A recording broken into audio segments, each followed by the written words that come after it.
کاندا ڕاوێژی یاسایی پێشکەش بکەن.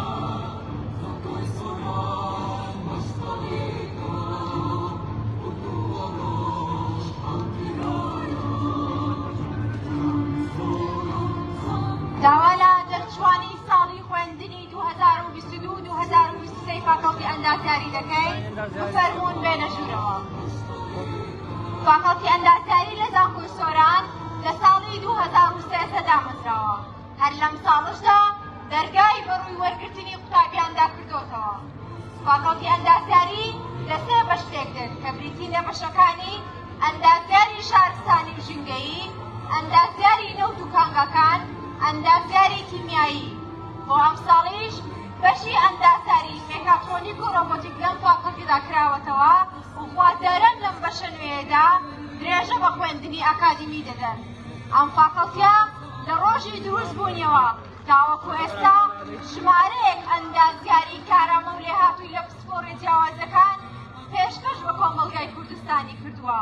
بۆ ساڵی خوێندنی 2023 لە بەشی ئەندازیاری شارستانی 21 دەرچوو، ئەندازیاری کیمیایی 46 دەرچوو، ئەندازیاری نەوت 25 دەرچوو کە کۆی گشتی 92 دەرچوو بڕوانامەی بە کالۆریزیان بەدەستهێناوە.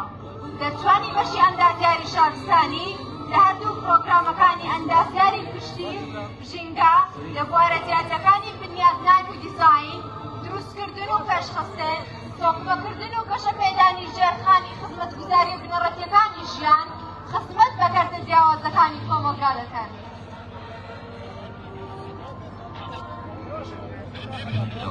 داوا لە دەرچوانی ساڵی خوێندنی 2023 فاکەڵتی زانست دەکەین بێنە ژوورەوە. لەگەڵ دروستبوونی زانکۆی سۆران و فراوانبوونی فاکەڵتی زانست بەکردنەوەی هەرسێ بەشی زانستی کۆمپیوتەر، ماتماتیک و بایۆلۆژی کرایەوە. پاشان ساڵی 2011 لە هەنگاوێکی گەورە و ڕچەشکێدا بەشی پێترۆلیۆم جیۆساینسی بۆ یەکەم جار لەسەر ئاسی کوردستان و عێراق مەستافێکی تەواو کارامە و بە ئەزموونی کوردستانی و نێودەوڵەتی کردەوە. دواتر لە ساڵی 2012 بەشی کیمیایی تێدا کراوەتەوە. بۆ ئەم ساڵیش بەشی فیزیان لەم فاکەڵتیە دەرکراوەتەوە و قوتابی لەم بەشە نوێدا پسپۆری وەردەگرن. بۆ ساڵی 2023 لە بەشی بایۆلۆجی 33 دەرچوو، بیرکاری 25 دەرچوو، پێترۆلیۆم جیۆساینس 32 دەرچوو، کۆمپیوتەر 31 دەرچوو، کیمیایی 41 دەرچوو، کۆی گشتی دەکاتە 172 دەرچوو کە بڕوانامەی بەکالۆریۆسیان بەدەستێنەوە. ئێستا فاکەڵتی زانست خاوەنی 15 تاقیگەی سەردەمیانەیە بە تەواوی پێداویستە تاقیگەییەکان لە چوارچێوەی ئەو پسپۆریانەی کە لە فاکەڵتیەکەدا بوونیان هەیە. پرۆسەی خوێندن لە فاکەڵتی زانست لەلایەن ژمارەیەک مامۆستا بە پلەی زانستی جیاواز بەڕێوە دەبرێت. فاکەڵتی زانست لە ئەنجامدانی توێژینەوەی زانستی وەک یەکێک لە استراتیژە هەرە سەرەکیەکانی زانکۆی سۆران دەستێکی بەهێز و باڵای هەیە. بەرهەمە زۆر و دیار و کاریگەرەکانی توێژەرانی ئەم فاکەڵتیە کاریگەری گەورەی لەسەر ئەوە هەبووە کە زانکۆی سۆران بە پێوەرەکانی توێژینەوەی زانستی لە زانکۆ پێشەنگەکانی کوردستان بێت. ئەم فاکەڵتیە وەک یەکێک لە پایە سەرەکیەکانی زانکۆی سۆران خاوەنی تیمێکی تۆکمە و یەک کردووە کە فاکەڵتیەکە بە نەوازەترین شێوە دەبەن بەڕێوە. فاکەڵتیەکە بە بەردەوامی و بە شێوەیەکی سروخڕ و کاریگەر کار دەکات بۆ زیاتر بەرزکردنەوەی ئاستی خوێند و گەیاندنی بە ستانداردە بەرز و باڵا جیهانیەکان هاوشێوەی زانکۆ و پێشکەوتووەکانی جیهان.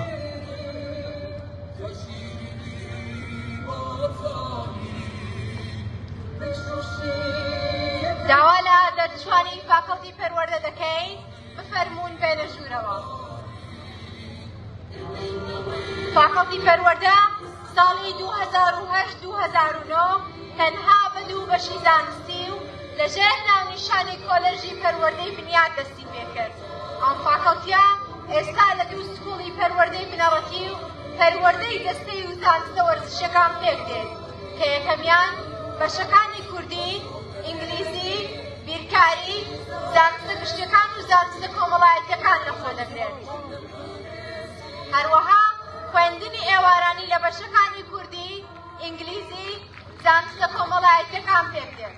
بۆ ئەم ساڵیش بەشێکی نوێ بە ناوی باخچەی ساوایانی تیادا کراوەتەوە و قوتابی وەرگرتووە.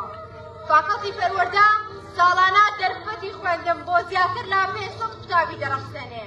بۆ ساڵی خوێندنی 2023 لە بەشی زانستە گشتیەکان 53 دەرچوو، بیرکاری 90 دەرچوو، کوردی 94 دەرچوو، ئینگلیزی 76 دەرچوو، زانستە کۆمەڵایەتیەکان 71 دەرچوو، پەروەردەی دەستنێی و زانستە وەرزشیەکان 42 دەرچوو، کوردی ئێواران 7 دەرچوو، زانستە کۆمەڵایەتیەکان ئێواران 43 دەرچوو، ئینگلیزی ئێواران 30 دەرچوو، کۆی گشتی دەرچووان کە دەکاتە 445 دەرچوو، بڕوانامەی بەکالۆریۆسیان بەدەستهێنەوە.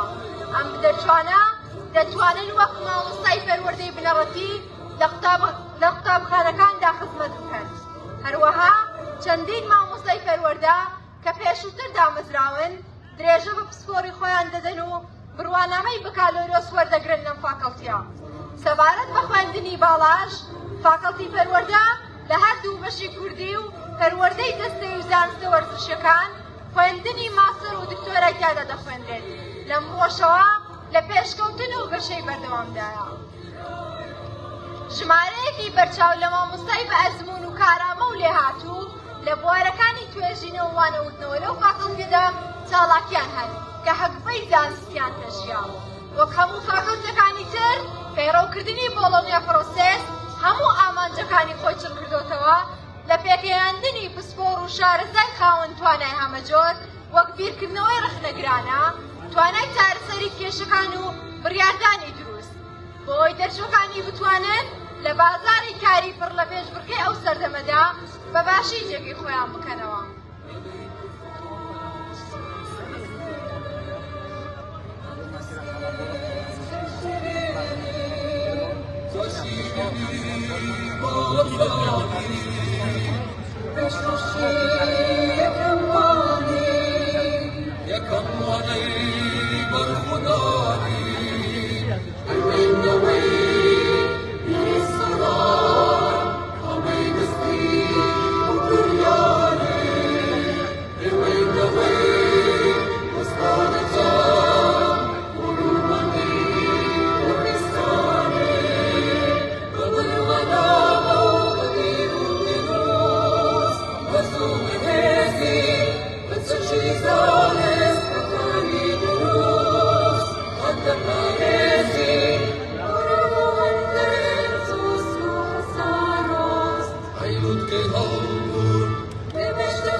هێژان ئێستاش دەرچوانی خوێندنی باڵای سەردەم بەشە زانستیەکانی زانکۆی سۆران دێنە ژوورەوە. خوێندنی باڵا لە زانکۆی سۆران خوێندنەوەی باڵا ماستەر و دکتۆرا لەخۆ دەگرێت. بۆ یەکەم جار لە ساڵی 2013 کرایەوە. لە سەرەتاوە تاکو ئێستا خوێندنی باڵا دابەش بووە بەسەر 3 جۆردا کە یەکەمیان بریتیا لە خوێندنی ناوخۆیی، ئەمەش لە چوارچێوەی پلانەکانی وەزارەتی خوێندنی باڵا و توێژینەوەی زانستیدایە. ئەم جۆرە سەردەم پسپۆڕیەکانی فاکەڵتی پەروەردە، فاکەڵتی ئەندازیاری، فاکەڵتی یاسا زانستە سیاسەکان و بەڕێوەبردن، فاکەڵتی زانست، فاکەڵتی ئاداب و سەنتەری توێژینەوە لەخۆ دەگرێت. زۆری دووەمیان بەرنامەی تواناساسی بوو کە ژمارەیەکی بەرچاو سوودیان لەم بەرنامەیە بینی و لە دەرەوەی وڵات خوێندنی ماستەر و دکتۆرایان تەواو کرد. ژمارەیەکی زۆری دەرچوانیان بەرنامەیە گەڕانێتەوە و درێژە بە خزمەت دەدەن لە زانکۆ دامەزراوە جیاوازەکاندا. زۆری سێەم زەمالاتی خوێندن لەخۆ دەگرێت، ئەمەیان لەلایەن وڵاتە بیانیەکانەوە تەواوی تێچوو خەرجیەکانی لە هەستۆ دەگرێت. ئەم زۆرە بەگشتی بە شێوەی کێبڕکێ دەبێت لە نێوان پێشکەشکاراندا.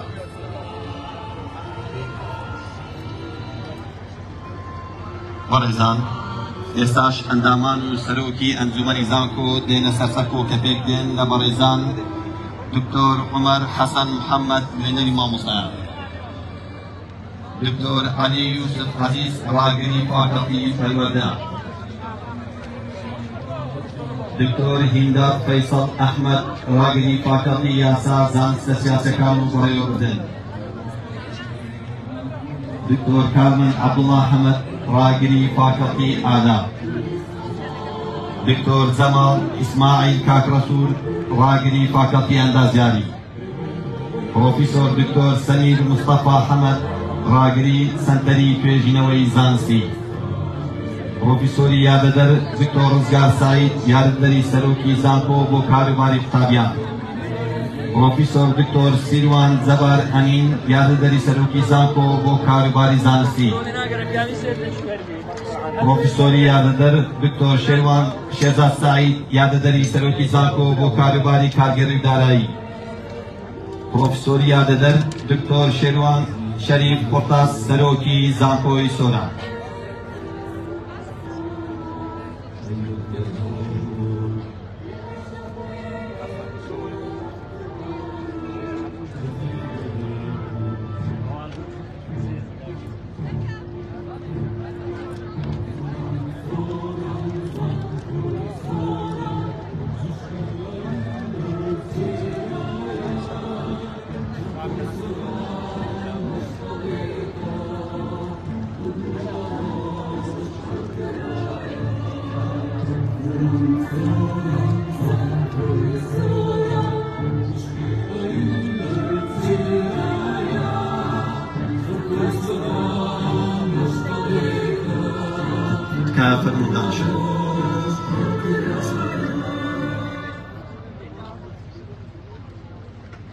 بەڕێز نەچیروان بارزانی سەرۆکی هەرێمی کوردستان ئامادەبوانی هێزە و خۆشەویست دووبارە بەخێربێن و ڕێوڕسمەکەتان درەوشاوەتر کرد بۆ ڕێزگرتن لە گیانی پاکی سەرجەم شەهیدانی ڕێگای ڕزگاری گەلی کوردستان خولەکێک بە بێدەنگی دەوەستین لەگەڵ پەخشی سرودی نیشتیمانی عێراقی کوردستانی تکایە بفەرموون هەستنە سەر پێ.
دانشن هێژان و قەدەرگیران ئێستاش بەیەکەوە بینەری ڤیدیۆیەک دەبین سەبارەت بە زانکۆی سۆران.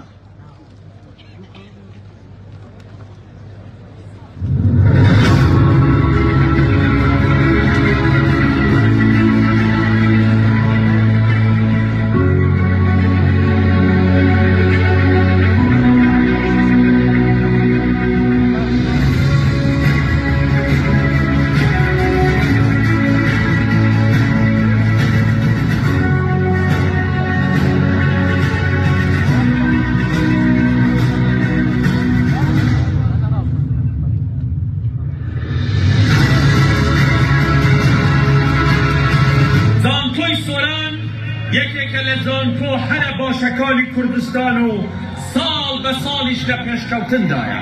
زۆر سپاسی زانکۆی سۆران و ناوەندی ڕاستی توێژینەوە لەسەر کراو دەکەم کە ئەم دیدارەیان ڕێخستووە لەسەر پرسی کورد لە ڕۆژهەڵاتی ناوەڕاست.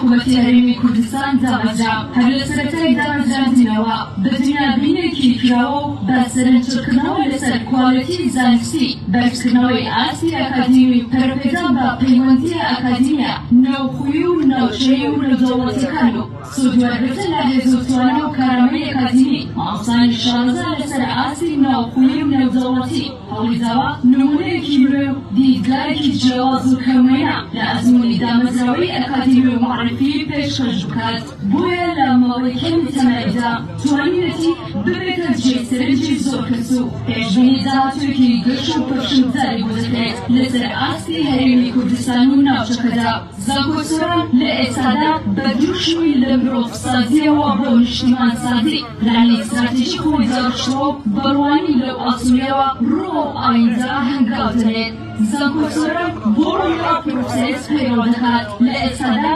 زانکۆکە لە پێش فاکەڵتی پێکاتوە کە بریتی لە فاکەڵتی ئەدەب فاکەڵتی یاسا زانستە سیاسیەکان و بەڕێوەبردن فاکەڵتی ئەندازیانی فاکەڵتی زانست و فاکەڵتی پەروەردە لە ئێستادا 28 بەشی زانستی خوێندنی بەکالۆریوس و دیپلۆمی باڵا و ماستەر و دکتۆرایان تێدا دەخوێندرێت زانکۆسۆران 7 سەنتەری هەیە کە بریتی لە سەنتەری توێژینەوەی زانستی سەنتەری پێداگۆژی و پەرەپێدانی ئەکادیمی سەنتەری زمان و سەنتەری پەرەپێدانی کار سیدیسی سەنتەری توێژینەوەی ئابووری سەنتەری پەرسن پیتئی و سەنتەری جێندەرناسی سەنتەری توێژینەوەی زانستی باشەوەیەکی سەرەکی کار لەسەر زانستە پەتی و کرداریەکان دەکات و ڕامەگەی کاری تاقیگەیەوە پەرە بە توێژینەوە و داهێنانی زانستی و بەشداریکردن لە بەرەوپێشبردننی ڕۆڵ و سنوورەکانی زانست دەکات لە ئێستادا گرنگیدان و کارکردن لەبارەی زانستی نانووی یەکێکە لە شانازیەکانی ئەمسەنتەرە و ناوبانگێکی تایبەتی پێبەخشیوە زانکۆسۆران بە هەوڵ و دڵسۆزی و ماندووبوونی ساخا پڕوزە و لێهاتووەکەی توانیوێتی لە نێو ڕیزبەندی جیاوازەکانی زانکۆکاندا هەمیشە لە ڕێزی پێشەوە بمێنێتەوە پارێزگاری لە پێگە و پارێزانستیەکەی بکات و ساڵانە شانازیەکی نوێ بۆ سەرخەمانی شانازیەکانی زیاد بکات ژێرخانی بینە و کەمکەیتی زانکۆسۆران کە لە ئێستادا سوودیان لێوەردەگیرێت پێدێت لە دوو باڵەخانە کە یەکە کارگێڕی زانستی و پۆلەکانی وانەخواندنی فاکەڵتیەکانی زانکۆ لەخۆ دەگرێت هەروەها باڵەخانەی نوێی سەرۆکاتی زانکۆسۆران دەکەوێتە ناو کەمپی دەرزیانی زانکۆسۆران ئەم باڵەخانە بە توانای ئەندازیاری تەواو کۆمەڵی بە شێوەیەکی هاوتەرە هاوڕێی ژینگە دیزاینێکی سەرنجڕاکێش و بە کواڵەتێکی بەرز دروست کراوە لە زانکۆسۆران ژێرخانێکی بەهێزی ئەلکترۆنی هەیە بە دوایەنە سیستەمی زانیاری قوتابی خراوەتە خزمەت قوتابیان ئەم سیستەمە بە هەوڵی تەواو کۆمەڵی دروست کراوە لە ڕێگەی ئەم سیستەمەوە قوتابی دەتوانێت لە ماڵەوە تەواوی مامەڵە زانکۆیەکانی خۆی ڕای بکات زانکۆسۆران یاد و بوونە نیشتیمانی نەتەوەی ئاینی و کەلتوریەکان بە چاڵەکی جۆرەجۆر بە زۆر زیندۆڕادەبێت لە بوونە و ڕۆژە جیهانیەکاندا سیمینەر و وەرکشۆپ و کۆنفرانسی زانستی ئازبەرزی ناوخۆیی و نێودەوڵەتی سازەکان زانکۆسۆران بە ئازبەرزی و لێهاتووی قوتابیان کارامەی ستاف و مامۆستاکانی دنیابینێکی کراوە و زانستیەکەی ئامادەی و بەشداریەکی کارە و دیاری لە نەخشاندنی داهاتوویەکی پرشنگدار و درەوشاوە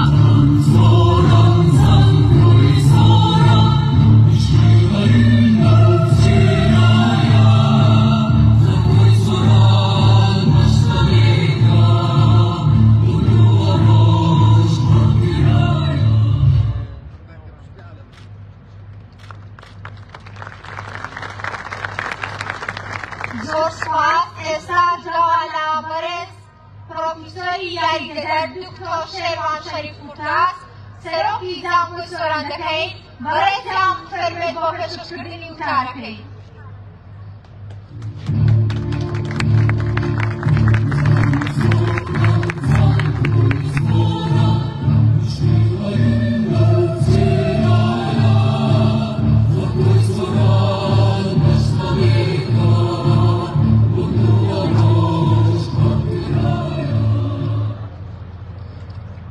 ناوی خدای گەورە و میهرەبان ڕێزا نێچیروان بارزانی سەرۆکی هەرێمی کوردستان قوتابیانی زێرە عازیز کەسوکاری سەربەرزی دەرچوان مامۆستای هێژا و فەرمانبەرانی مادوونەناس میوانانی عزیز و قەدرگران ئەم کاتە و هەموو کاتێکتان باش و بەخێر بێن بۆ ڕێوەسمی خودی چواردەیەمی دەرچوانی زانکۆی سۆران ئەمڕۆ هەموومان لێرەدا کۆبووینەتەوە هەتا بەری ماندوون و شەونخوونی پۆلێکی دیکەی دەرچوان و مامۆستایانی زانکۆکەمان بچنینەوە و بە هەمووان بڵێن خدا قووەت و خەرمان بەرەکەت ئەم ساڵ ئەم مەراسیمە پیرۆزە بە ئامادەبوونی بەڕێز جەنابی نێچیروان بارزانی سەرۆکی حکوومەتی هەرێمی کوردستان دەکەینەوە و ئامادەبوونی بەڕێزیان واتایەکی تایبەتی هەیە بۆ ئێمە و زانکۆکەمان چونکە ئەم زانکۆیە ساڵی 2009 بە فەرمانی جەنابیان بڕیاری دامەزراندنی لەبارەوە درا بۆیە ئێمە بە دامەزرێنەری ئەم زانکۆیەی دەزانین جێخۆیەتی لێرەدا سوپاسێکی بێپایانی جەنابی بکەین کە بەردەوام پاپشت و هاوکاری زانکۆکەمان بووە و ئێستاش زانکۆ گەشەی کردووە و بووەتە خاوەن ناوبانگێک لە هەرێمی کوردستاندا بۆیە چاوی ئومێدمان لە بەڕێزیان نەبڕیوە و چاوەڕوانی ئەوەی دەکەین کە لە بەرەپێدان و بنیادنان و پڕکردنەوەی پێداپشتەکانی زانکۆماندا پاپشت و هاوکارمان دێت بەڕێزان ئەم ساڵیش بە شانازیەوە لە چوارچێوەی 25 پسپۆری جۆراجۆردا 1366 کادری ئەکادیمی بە بڕوانەوەی بەکەلۆریۆس و ماستەر و دکتۆرا پێشکەشی نیشتیمانی دەکەین و لێرەوە لەو مەراسیمەدا بۆ ئەوانەی زانکۆیان لە ڕستێک بۆ کورد دەکەینەوە و پێیان دەڵێن نیشتیمان لە هەموو کات زیاتر چاوی لە هەمەتی زانایانە و دڵسۆزانەی هەمووتانە و نابێت درێژی لێ بکەن لە هەمان کاتیشدا پیرۆزباییکردنەوەی سێ بەشی نوێ لە ئێوە کۆمان دەکەین و بۆ ساڵی نوێ خوێندن ئەو بەشانش بۆ خوازیاران بەردەست دەبن بەڕێزان ئێوە قوتابیانی گوێ نێتوانیتان بە هەوڵ و پێگۆشە لە بەردەوامەکانتان ناوبانگێکی کەم وێنەی پڕ لە شانازی بۆ زانکۆکەتان دروست بکەن کە بەپێی پێوە و پێوانە و ڕێزمەندە جیهانیە جیاوازەکان هەر دەماڕێکی پێشەوە زانکۆکانی کوردستان و عێراق بێت لێرە بەدواوەش پێویستە بەکارکردنی لێهاتوانە و دڵسۆزانەتان بەپێی پسپۆریە جیاوازەکانتان ئەوە بۆ هەمووان بسەلمێنن کە بەڕاستی ئێوە دەرچووی زانکۆیەکی جیاوازن و بەم کارشتان گوڵێکی دیکە لە خەی زانکۆکەتان دەبەن و ناوبانگەکان وەردەگێڕن بۆ کردار و خزمەتکردن و ئێمەش لێرەوە بەڵێنتان پێ دەدەین هەتا زانکۆی سۆران خاوەنی قوتابی وەک ئێوە بێت بە دڵنیاییەوە هەردەم لە ڕێزی پێشەوە دەبێت ئامادەبوانی قەدرگران زانکۆی سۆران ئەمڕۆکە لە چوارچێوەی پلانی استراتیژی خۆیدا پەرەی بە پەیوەندیەکانی خۆیداوە و توانیوێتی تۆڕێکی بەرپراوانی پەیوەندی ناوخۆی بدەرەکی لەگەڵ کۆمەڵێک زانکۆ و دامەزراوەی ئەکادیمی و هەروەها دامەزراوەی خزمەتگوزاری دروست بکات و ئەمەش زەمینەی کاری پێکەوەی و بەنێودەوڵەتیکردنی پرۆسەی پەروەردەی زانستی لە زانکۆ و گواستنەوەی توانا و بیرکردنەوە و توێژینەوەی زانکۆیی بۆ خزمەتی کۆمەلگا بەدوای خۆیدا هێنا و کە ئامانجی هەر زانکۆیەکی سەردەمیان هەیە خۆشەویستان هێژان زۆر بەداخەوە ئێستا وڵاتمان بە هەڵمەرجێکی سەپێدراوی نەخوازراودا پێدەپەڕێت و لە هەمووان زیاتر ئێمەی ساپی ئەکادیمی و زانکۆ ئێوەی کادری ئەکادیمی دواڕۆژی نیشتمان دەبێت ڕۆڵمان هەبێت و لە دروستکردنی هۆشیاریەکی دروست بۆ دەروبەرمان لەبارەی هەموو ئەو مەترسیانی کە ئەگەر زۆر ڕەوریاییەوە مامەڵەیان لەگەڵدا نەکەین خۆمان و ئایندەی ئەزمونەکەمان لە هەرێمی کوردستان بەرەو نادیاری دەبات دوێنێ پێویست بوو بە چەک ڕووبەڕووی هەرشەکان ببینەوە ئەمڕۆ بە هۆشیاری و قوڵکردنەوەی گیانی نیشتیمانپەروەری بۆیە ئەکمان قورسە بەڵام پشتیوان بە خودا و دڵسۆزی ئێوە دەتوانین سەر بکەوین و ئەو دۆخەسە پێی دراوە تر بپارێنین. جێخۆیەکی لێرەدا سوپاسێکی بێت تاانی خانەوادەی سەربەرزی ئەم خوڕی دەرچوانمان بکەین کە بە پەروەردە جوانە خێزانیەکانیان بەشێک لە ئەرکی پەروەردەی سەرشانی ئێمەیان کەم کردەوە و لە هەمان کاتیشدا کشی و درێژبوون لەگەڵ ڕۆڵەکانیان لە بەرامبەر هەموو ئەو پرسوتەگەرانەی کە لە ماوەی 4 ساڵی ڕابردوودا هاتە ڕێیان بەردەوام لە پاڵپشتگیردن و هاندانیان حتا بە ئەمڕۆیان گەیاندن. هێژیان هەروها لێرەدا لەم دەرفەتە بە هەند وەردەگرن و بە ناوی خۆم و ئەنجومەنی زانکۆی سۆرانەوە سواز و پێزاننی خۆمان ئاراستەی یەک بەیەکی سافی ئەکادیمی و کارگێڕی زانکۆ بکەین و سەری ڕێز لە بەرامبەر هەموو دڵسۆزی و دڵسۆزی مادگنەکانیاندا دانەوێنین و لە خودا دەپاڕێنەوە تەمەن درێژ و تەندروست بژین و بەردەوام بن لە خزمەتکردن بە زانکۆکەیان. دەرچوانی خۆشەویست، ئێوە بۆ هەمیشە بەشێک و ئەندامێکن لە ماڵە گەورەکەی زانکۆی سۆران و لە هەر شوێنێک بن زانکۆ شانازیتان پێوە دەکات و خۆی بە پاڵپشت و پشتیوانتان دەزانێت. بۆیە هەمیشە بە تاسەوە گوێ بۆ هەواڵی سەرکەوتنی یەک بە یەکتان ڕادەدێرن و هەواڵی خۆشی ئێوە ماندی بوونمان دەڕەنوێنێتەوە و سوڵتر و مگرتنمان دەکات لەسەر تێگەاندنی هاوڕێ و هاوزانکۆیەکانی پاش ئێوە. بەڕێزان، لێرەدا زۆر بە پێویستی دەزانم سوپاسێکی بێپایانی کابینەی نۆیەمی حکوومەتی هەرێمی کوردستان و بە تایبەتی جنابی ڕێزدار مەسرور بارزانی سەرۆکی حکوومەتی هەرێمی کوردستان بکەم کە لە سایەی دڵسۆزی و خەمخۆریە بێ ئەندازەکەی بۆ پرۆسەی پەروەردە و خوێندنی باڵا وێڕای ئەو هەموو کێشە و ئاستەنگ و قەیرانانەی کە بۆ وڵات دروست کراون بە پاڵپشتیە بەردەوامەکانیان نەیهێشت ئەم سێکتەرە گرینگە بوەستێت و تەنانەت گەشەی پێدرا. بۆیە جەنابیان بە هاوبەشی هەموو سەرکەوتنەکان دەزانی. لە کۆتاییشدا داوا لە یێزدانی مەزن دەکەم بەرەکەت بڕژێنێت بەسەر تەمەن و ژیانتاندا و سەرکەوت و سەرفرازتان بکات. خدا بتان پارێزت و بتان هێڵێت بۆ کوردستان و کوردستانیش هەر ئاوادان. زۆر سپاس.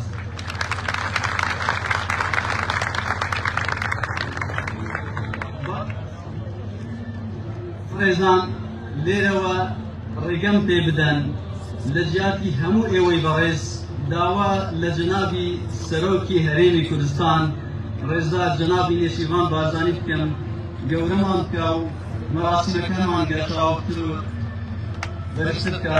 جەنابیان بفەرموویت بەخێر بێتەوە.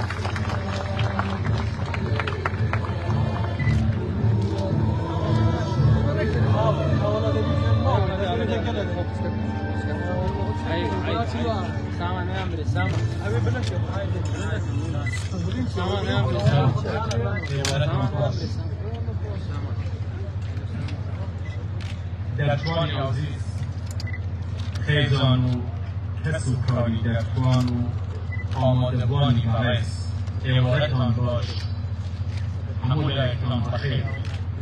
دەمەوێت بە تایبەتیش بەخێرهاتنی نێردەی دیپلۆمات ئەوانەی کە لە هەولێرن ئەم بۆ تشریف دەهێنەوە بۆ ئەم هاوسەنە بەخێرهاتنێکی گەرمیان پێم بەخێر. مایەی خۆشحاڵیەکی زۆرە کە ئەم ئێوارەیە هەموومان پێکەوە لێرەین بۆ ئەوەی لەگەڵ دەرچوانی عەزیز قوڵێکی تازەی زانکۆی سۆران و ژمارەیەک لە تەواوکەرانی خوێندنی باڵا بۆ ساڵی خوێندنی 2023 و 2022 بەشداری لە شادی سەرکەوتن و دەرچوونی 1366 گەنجی لێهاتوومان بە گەرمی و پڕ بەدڵ پیرۆزبایی و دەستخۆشی لە هەمووتان هیوای سەرکەوتنی بەردەوامتان بۆ دەخواست. پیرۆزبایی و دەستخۆشی لە دایک و باوک و کەس و کارتان و لە مامۆستایان و سەرۆکایەتی و سافی زانکۆ دەکەن. ئەوانیش بە هاندان و بە خەمخۆری و بە پشتگیریان هاوبەشی سەرکەوتنی ئێوە هەبن. ئەمڕۆ بۆ ئێوەی دەرفانی ئازیز و بۆ هەموومان پێکەوە ڕۆژێکی خۆشە هەموومان شانازیکەوە.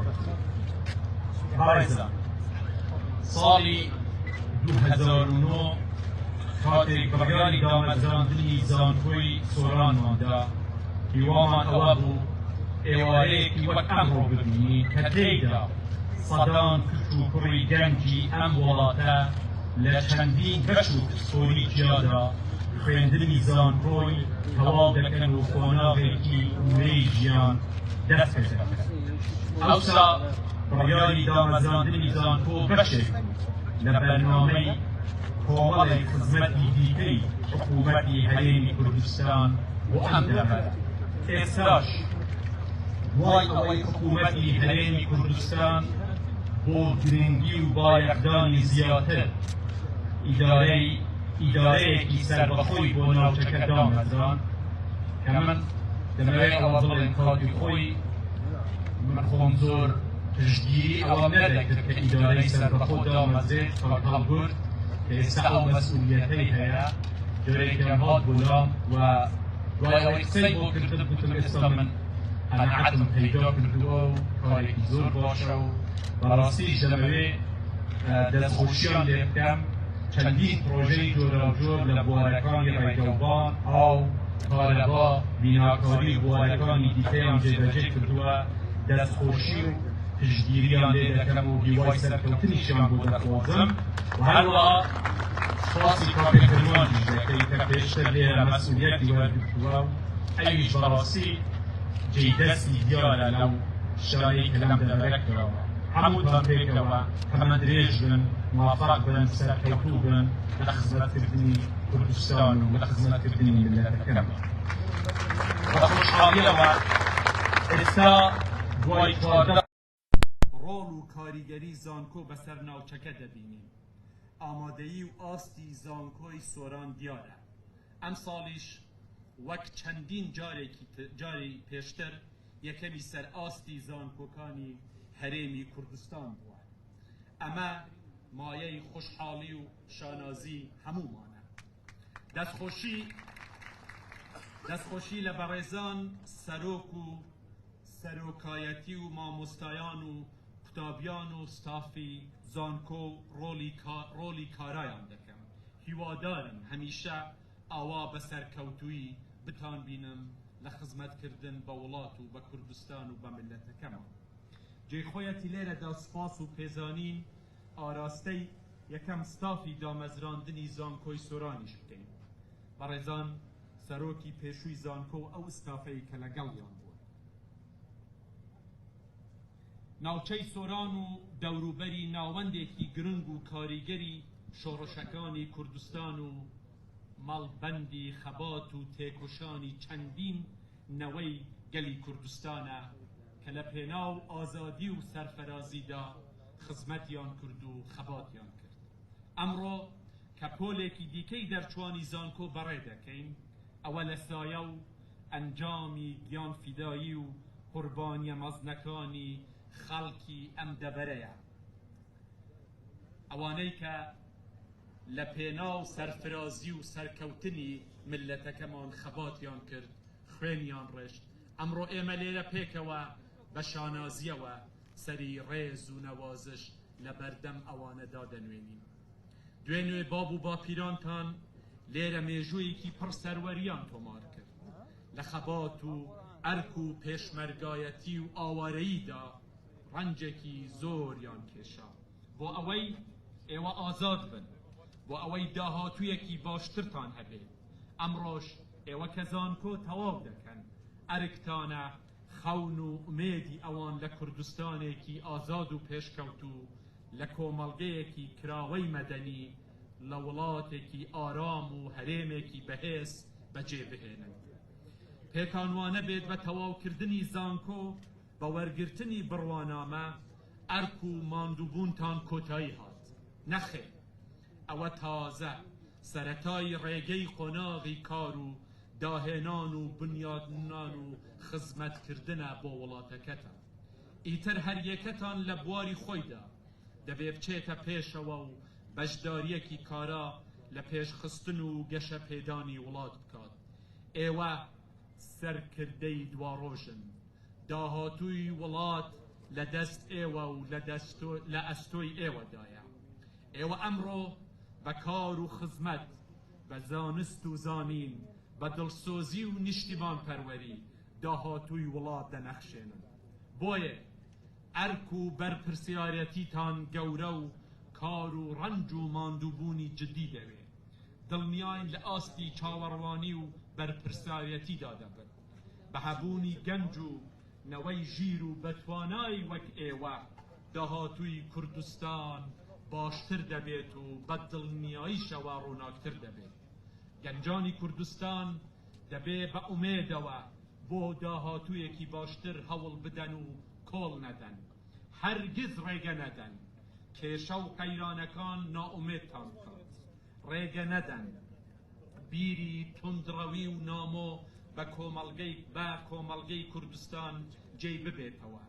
دڵنیابن کێشە و قەیرانەکان تێدەپەڕن و بە هەوڵ و کۆششی ئێوە و خەڵکی دڵسۆزی کوردستان دەگەینە داهاتوویەکی باشتر. هەر لێرەوە ئەو پەڕی سوپاس و پێزانین بۆ هاوڵاتیانی دڵسۆزی کوردستان دووپات دەکەینەوە کە وەک هەمیشە پێگەیشتنیان بۆ دۆخەکە هەیە. ڕەچاوی قەیران و دۆخی سەختی دارایی دەکەن و خۆڕاگرانە بەرگەیان گرتووە. خەڵکی کوردستان دڵنیا دەکەینەوە کە هەوڵەکان بۆ چارەسەرکردن و تێپەڕاندنی کێشە و قەیرانەکان بەردەوامن.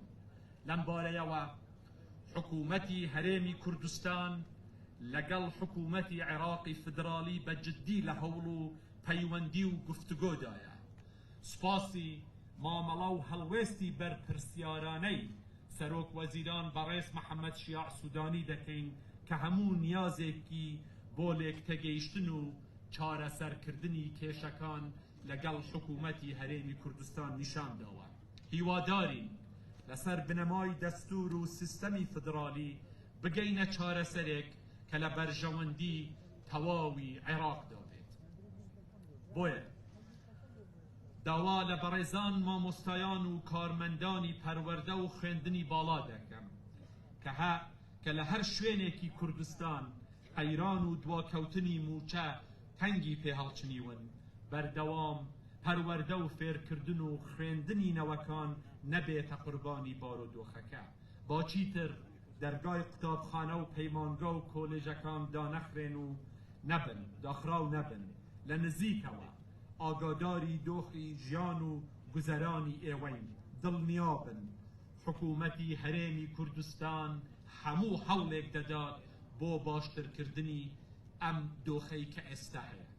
بەڕێزان، زانکۆ مەڵبەندی زانست و زانین و پێگەیاندن و معریفەیە. دەرچووی زانکۆ دەبێ نمونەی کەسی سەرکەوتوو، داهێنەر و بنیادنەر، ڕەخنەگر، دەست پێشخەر و خاوەن بیری کراوە بێت. دەبێ بۆ هەر کێشەیەک لە هەر بوارێک بێت ڕۆڵی لە دۆزینەوەی چارەسەردا هەبێت. بەشداریەکی کارای هەبێت لە دەوڵەمەندکردنی کەلتور و ئاستی هوشیاری تاک و کۆمەڵگە. بۆیە دەبێ زانکۆ هەمیشە گرنگی بە کواڵیتی باڵا و ئاستی بەرزی خوێندن بدات. ئەو پەڕی سوود لە دوایین پێشکەوتنەکانی زانست و تەکنۆلۆژیا وەربگرێت و هەمیشە بە تازەترین وێژنەکان لە هەموو بوارەکاندا خۆی نوێ بکاتەوە.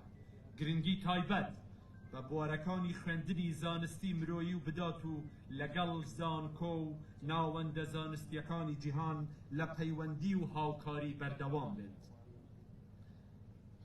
مرۆڤایەتی ئێستا بە تەواوەتی لە جیهانێکی تازەدایە. تەکنۆلۆژیای تازە و زیرەکی دەستکردی ڕۆژانە پێش دەکەون و دەرفەتی جددی و مەترسی ئاڵۆز لەگەڵ خۆیاندا دەهێنن. لە بوارەکانی کیمیا و فیزیا و زیندەوەرزانی و زانستە مرۆیی و کۆمەڵایەتیەکاندا بەردەوام نوێبوونەوە هەیە. کێشە و قەیرانی جددی وەک هەڕەشەکانی گۆڕانی گەش و هەوا، هەڕەشە لەسەر ئاسایشی سایبەری، بڵاوبوونەوەی دەرد و پەتای تازە، نەهێشتنی هەژاری، کێشەی کۆمەڵایەتی، سیاسی، ئابووری و کارگێری بەردەوام دەرفەت و ئاڵنگاری تازە دروست دەکەن. زانکۆکانمان دەبێ ناوەندی لێکۆڵینەوەی زۆر باشیان هەبێ و بەردەوام لەو بوارەنەدا خەریکی لێکۆڵینەوە بن، لە دۆزینەوەی چارەسەر بۆ کێشە و قەیرانەکان، لە چوونیەتی بەرەنگاربوونەوەی مەترسیەکان ڕۆڵ و بەشداریان هەبێ. ئێمە تەنیا بە زانست و زانین و معریفە دەتوانین داهاتوویەکی باشترمان هەبێت و جێمان لە ناو کۆمەڵگەی پێشکەوتوودا بکەینەوە. بۆیە هەموو پشتگیریەک بۆ براودان بە ئاستی زانکۆکان لێرە لە زانکۆی سۆران دووپات دەکەینەوە. ئامادەبوانی بەڕێز، لە کاتێکدا ناوچەکە بە دۆخێکی زۆر ئاڵۆزدا تێدەپەڕێ، ئێمە لە عێراق و بە تایبەتی لە هەرێمی کوردستان لە هەموو کاتێک زیاتر پێویستیمان بە تەبایی و لێک تێگەیشتنی هاوبەش هەیە. دەبێ هەموو لایەک لە عێراق و هەرێمی کوردستان بە وردی ڕەچاوی هەموو ئەگەرێک بکەن و چی پێویستە بیکەین بۆ ئەوەی ئارامی و سەقامگیری وڵاتمان پارێزراو بێت. دەبێ هەمومان لە عێراق بەرژەوەندی باڵای گەل و وڵات خەینە سەروی هەموو شتێکی دیکەوە. دەبێ زۆر هوشیار بین و بە هیچ پاساوێک نابێ ڕێگە بدرێت وڵاتەکەمان بخرێتە ناو ناکۆکی و ئاڵۆزیەکانەوە و ببێتە بەشێکی کێشە و ئاشوبەکان لە ناوچەکە. ئەوە جگە لە زیان و سەقامگیری و چارەنووسێکی نادیار هیچ سوودێکی تر بۆ عێراق و بۆ هەرێمی تێدا نابێت. لە هەرێمی کوردستانیش دەبێت لێکتێگەیشتنی هاوبەش بۆ نەهێشتنی ناکۆکی سیاسی، چارەسەرکردنی کێشەکان و بەرەنگاربوونەوەی ئاڵنگاریەکان هەموو لایەنە سیاسیەکان و پێکهاتەکان کۆبکاتەوە. تەنیا پێکەوەیی و کاری هاوبەش و یەکڕیزی و تەبایی دەبێتە پارێزەری ماف و دەستکەوتە دەستوریەکان. لە کۆتاییدا دەبێت دووبارە پیرۆزبایی لە دەرچوان و خێزان و کەس و کار و لە بەڕێزان، سەرۆک و مامۆستایانی خۆشەویست و سافی زانکۆی سۆران بکەن. هەروەها پیرۆزبایی لە وەرگێڕەوانی ئەم ساڵ لە زانکۆ دەکەن. پێیان دەڵێم ئێوە شانستان هەیە، شانسێکی زۆر باشتان هەیە کە لە زانکۆیەکی سەرکەوتووی وەکو زانکۆی سۆران وەرگیراون و درێژە بە خوێندنی خۆتان دەدەن. هیوادارم هەمیشە ئاوا لە سەرکەوتن و خۆشیدا بتوانبینم. قسەکانم ئەگەر یەک قسە نەکەم پێم وایە تۆزێک غەدرم کردووە لە کەسێک کە لێرە دانیشتووە، دکتۆر ئیدریس هادی، کە ئەو کات وەزیری خوێندنی باڵا بوو. ئەوەی کە کاتە لە مەسئولیەتی خۆم ئاگادار بووم، چەند هەوڵی دا و چەند تێکۆشا و چەند خزمەتی کرد. پڕ بەدڵ سوپاسی دەکەم. ئێوارەیەکی خۆش بۆ هەمووتان دەخوازم و هیوادارم ئینشاءالله سەرکەوتوو بن، تەمەندرێژ بن، خوای گەورە بتان پارێزێ سەرکەوتووتان بکات لە خزمەتکردن بە وڵاتەکەمان، بە کوردستان تەمەندرێژ بن و کوردستان هەر ئاوەدان بێ ئینشاءالله بە وجودی هەمووتان.